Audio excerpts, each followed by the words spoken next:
Hi, Blake with Boulevard Home. Today, we're going to talk about ovens. People say it needs to be calibrated, your oven's not cooking right. Well, we're going to cover all these subjects and we'll give you some hints and tips and things you should check for when you're using your oven. Let's talk about how an oven works. Now, we got your bake element, you have your broil element, and you have your porcelain. The porcelain is actually what does the cooking inside your oven overall. The heating elements are designed to help heat up the oven, but the porcelain actually does the cooking. You're gonna say, well, guys, that's kind of weird. Why is that? Well, let's take a regular oven and we put a cookie sheet on the upper rack and a cookie sheet on the bottom rack with your favorite cookies. What's gonna happen? The top rack, where your top sheet of cookies are, the top of the cookies will get nice and done. The bottoms won't. And on the bottom rack, the bottoms will get done, but the tops won't. Well, the reason for that is with the broil oven, it's basically used for preheating, and some of the newer ovens, they use it for during the baking cycle, but generally it's not used during the baking cycle. Once we're at the temperature, we're trying to get the porcelain around the whole thing to be the same temperature. That's what's irradiating your food. That's why your top one got done, because the porcelain's radiating from the top to get your top part of your cookie sheet done, and it's radiating from the bottom to get the bottom part done. That's why the middles aren't getting done, because it's being blocked by the other cookie sheets.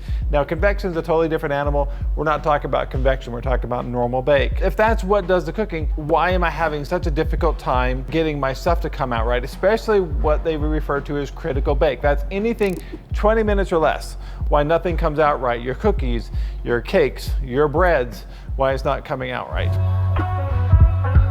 So when you walk up to your oven, you turn the oven on and it's preheating. The thermostat in there, or the temperature probe, when it's reading air temperature, it's not reading porcelain temperature. If you take a temperature gun and you start shining around the porcelain, where you're gonna find out, it says I'm preheated, but you hit the bottom of that oven and it's extremely hot. It's usually hundreds of degrees hotter than what the set temperature is. You're gonna hit your sides and your top, and you're gonna find out that those are not at temperature. At this point, if you're doing anything that's a long bake, hour, 2 hours, 3 hours, it doesn't matter. Whatever you're doing at that point, you can put it in the oven and it will cook just fine, because the oven will catch up with itself. If you put in like a sheet of cookies, so say you turn the oven on, as soon as it beeps, you grab that cookie sheet and you throw it in your oven. Well, I'm gonna tell you what's happening. People that bake cookies are gonna know what I'm talking about. You're gonna put your first sheet of cookies in there and you're gonna look at it. Top's not done. And give it a few more minutes. Pull that cookie sheet out, put it down, let it rest for a minute, and you're gonna scrape off the bottom of the cookie, and you're gonna find out the bottom of it's pretty done. You're like, oh. So you lower the time, and the next one comes out, you're gonna say, well, it's better than it was before, but I need to add just a few more minutes of time. The third time, and oh look, it came out at the exact time and it came out perfect. Nice and golden brown on the top, nice and golden brown on the bottom, and it's perfect.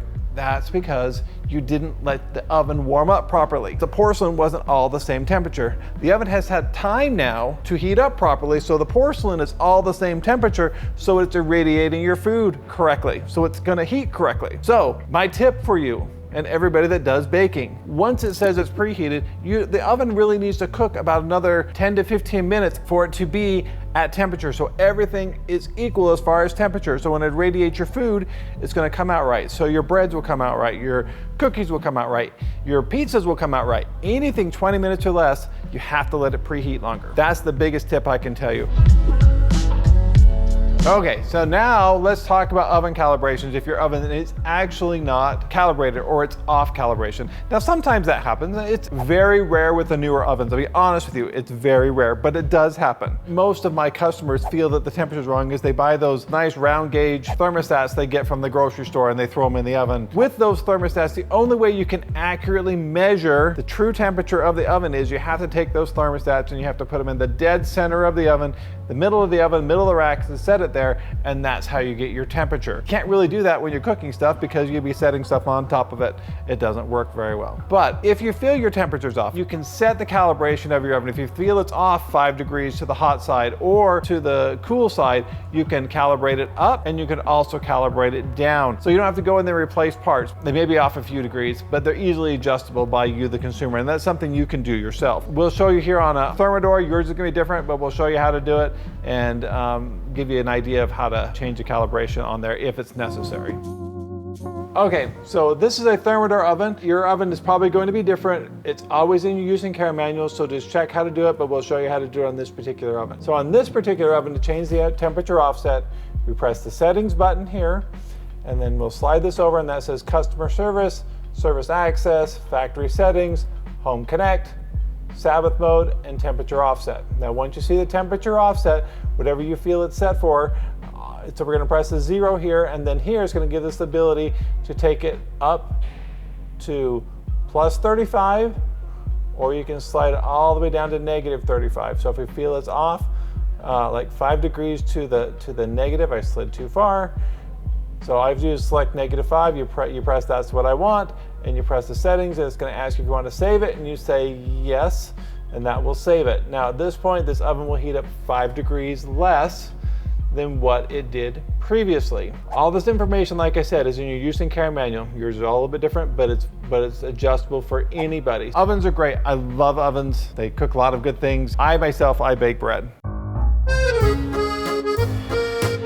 When I go to bake bread myself, I wait a good 10 to 15 minutes after it says it's preheated before I even think about putting my bread in, because I cook it at about 18 to 20 minutes depending on the humidity of the day. The biggest thing I want you to take away from this video is don't think your oven's off. Give it some time to preheat before you start checking the calibration. And if it is off, you can calibrate and you can change it. Well, we have lots of other videos for you to watch, so you know, please like and subscribe, and you can check out all these other videos, and we'll find out lots of interesting stuff you may or may not want to know, but at least you'll have that information, and information is power. So thanks for watching.